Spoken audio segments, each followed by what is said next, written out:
of Popmart also mentioned that their best selling point about Labubu is actually the fact that they serve no practical purpose, right? Yeah. Hi everyone, welcome back to another episode of the Impulso podcast. Today, as you can see, we are here with resident Labubu collectors, Elody and Phyllis, and Tengian, who's honestly confused as to why we're spending any money on this, but more interested in the business side of things, and our very special guest, Zimomo, who is Elody's best friend. So in our last Labubu episode, we explored why Labubu are so popular, and as you can see, we have totally fallen victim to the whole craze. And we also discussed if this craze would have tapered down by now, but it seems to have only gotten stronger and has even started new trends. I saw on TikTok that a user actually customized their Labubu to look like Darth Maul. Darth Maul is a villain in this very popular horror franchise called Insidious.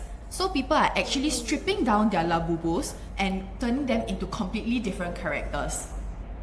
Yeah, for me, I also customized my Labubu. So for this one, it's a real Labubu bought from Pop Mart, and then I sent it off to some customization on Taobao. Then they helped me to customize in this color, because if you know cats in this color, they are generally very fierce, and I like that character. So that's why I picked this color and customized my Labubu to be in this one. And I like to brought it everywhere I go, like when I'm traveling, and take picture of her. Yes, I know before dyeing the hair, the personalization is just very simple, like dress them in different clothes and then add some decoration on different part. But I also know that besides from dyeing their hair, some people even do BBL to the Labubu. So BBL is short form for Brazilian butt lift. So I was just gonna say that, like on TikTok, people are giving their Labubus Brazilian butt lifts. That's very different aesthetic taste, I would say. I would never do that to my Labubu. Yeah, so there's also like quite a cultural thing, because it's very cultural thing. Westerners that are doing this, right? True. So in China, there's actually a service where people are altering their Labubus. Yes, like you can easily find that on Taobao. There are accounts that Douyin account specifically do that and post, and they go viral because of the customization. In the previous episode, I remember mentioning that I would never buy clothes for my Labubu because I think it's such a waste of money. But imagine buying clothes for your Labubu that costs the same price as clothes you buy for yourself. Yeah. So how much do you spend on this? Oh, that's almost double the price of the original Labubu. So that's quite expensive. So you could have bought two Labubus. Yeah, that's true. But you think of when you buy the that one, that one is quite expensive as well because it's a limited edition.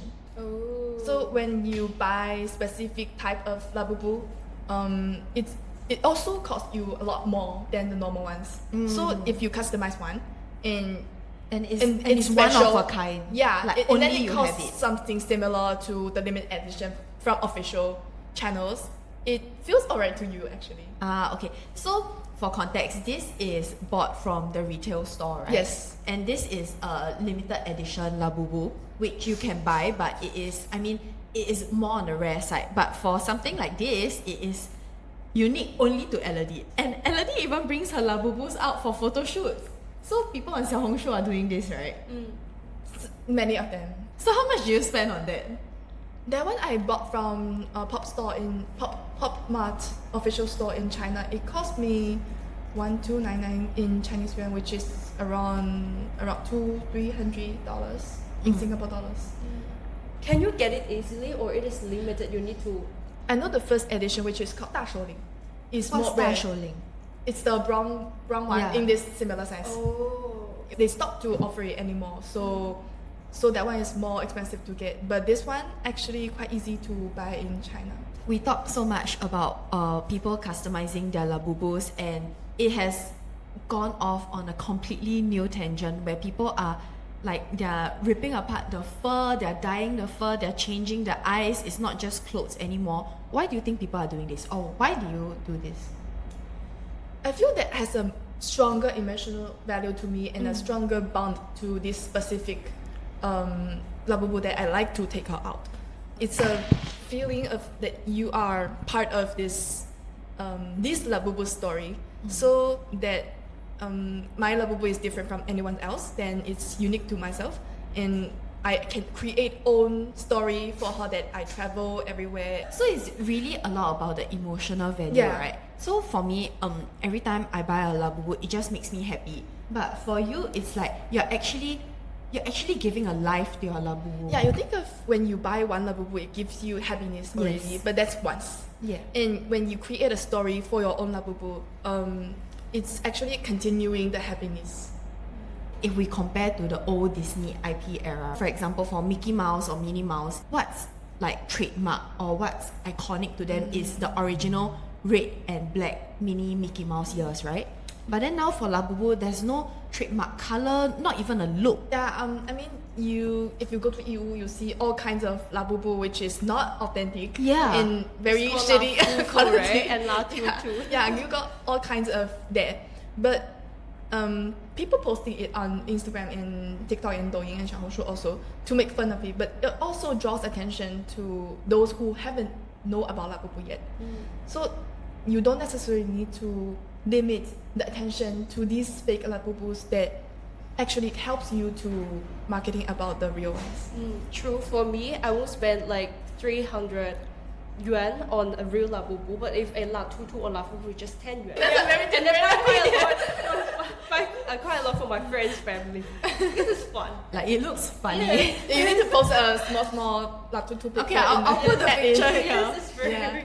weird. The whole reason why we started this podcast was because Tengian came to the office one day and very excitedly told me, "Oh my god, look what I saw on WeChat!" And she showed me a picture of Lafufu and Latutu, right? Yes, it's just all this looks very similar to the real one, but it's a bit ugly. Yeah. Fundamentally, Labubus have no purpose to it, right? Yeah, true. It's for decoration. So that one. why do you spend so much money on these seemingly useless things? I will quote from an interview of the CEO of Pop Mart, which I feel very interesting. Is he gave a comparison between you think of you have a fountain, a pretty fountain in front of your house, which costs you $400 a day, versus if you have a leaking tap in your house that costs you $40 a day. Which one you want to lead your customer to? For sure, your customer won't be interested in buying the $40 leaking tap because it's no emotional value at all and obviously a waste. But for the $400 fountain, you actually have something that you will think of it is useful, although it does nothing. It's really all about the emotional value because you're paying $400 a day for this emotional value of every time you enter your house, you look at this like gorgeous fountain as opposed to something that is more practical that is $40 a day. Yeah, I think that's something customers will be more interested in. The CEO of Popmart also mentioned that their best selling point about Labubu is actually the fact that they serve no practical purpose, right? Yeah. He also gave this very interesting example. You think of Molly, if you pull off her head and there's a U-disc inside it, you probably won't buy that much because you will think, oh, I already have one U-disc at my house. I don't need another U-disc. But it's completely useless. Then you just keep collecting it.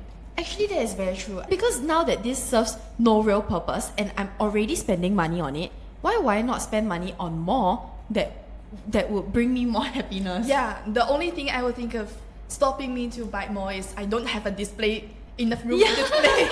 I will always think of somewhere to display it. So when I have an empty space in my display board, then I of course keep buying it. Yeah. When we talk about Popmart, now we all synonymously think of Popmart together with Labubu. But Elody also mentioned that she's actually a huge fan of their other IPs, for example, like Molly, right? Yeah, I just recently got these two. They are Molly. This is not Molly. right? This is Scout Scout Panda. Scout Panda. These are Scout Panda latest generation.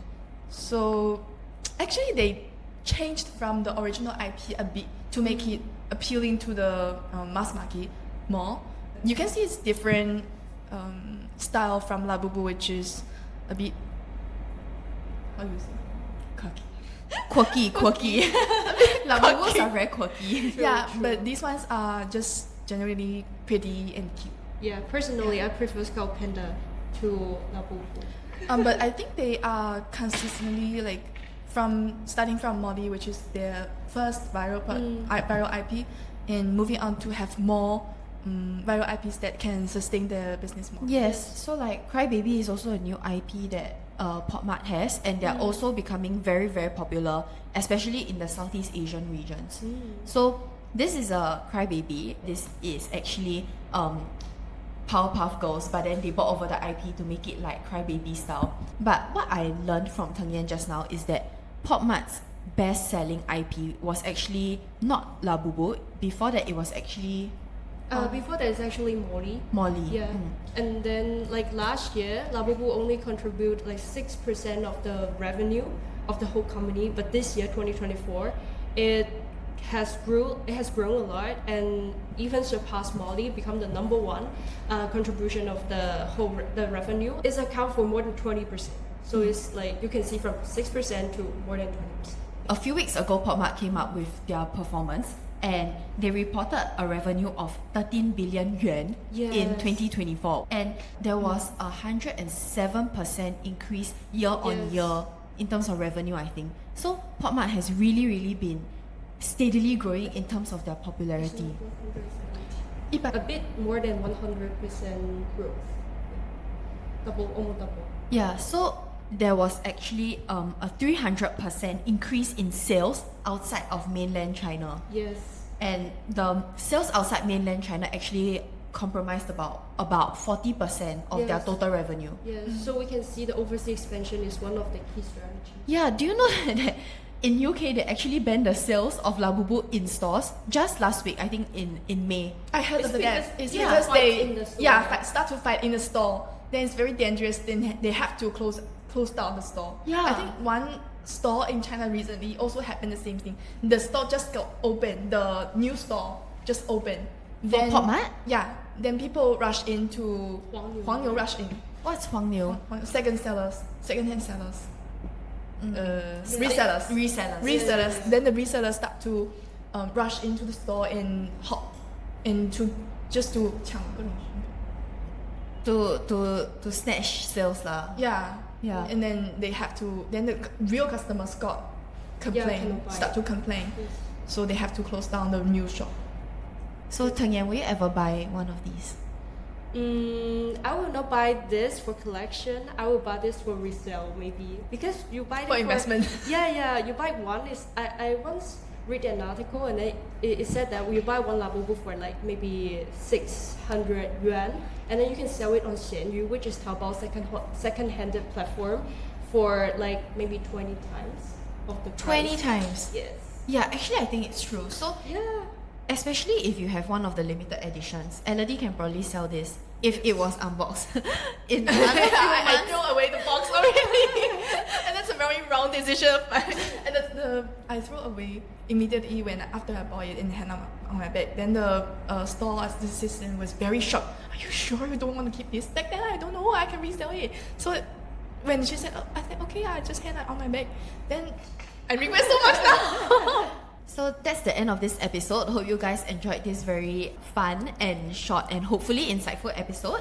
Don't forget to like, share and subscribe to tune in to the latest happenings and trends in the new retail, tech and broader digital economy. Thank you. Bye.